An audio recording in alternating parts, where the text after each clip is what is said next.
Hello, brilliant minds. What happens when three lazy sons dig up a whole field looking for hidden gold? Let's find out in today's wise story.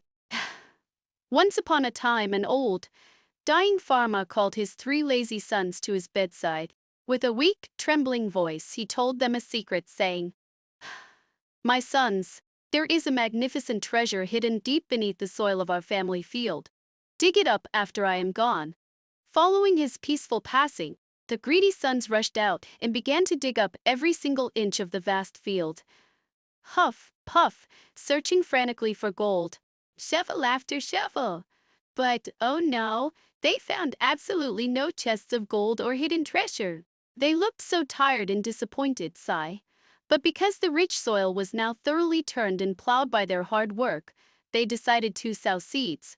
Wow! That autumn, the field produced the most abundant, shimmering golden harvest the entire valley had ever seen.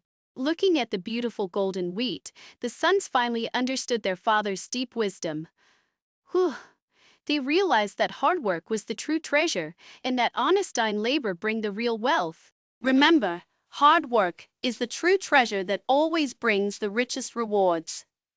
Like and subscribe to Grade Syllabus Hub for more amazing stories.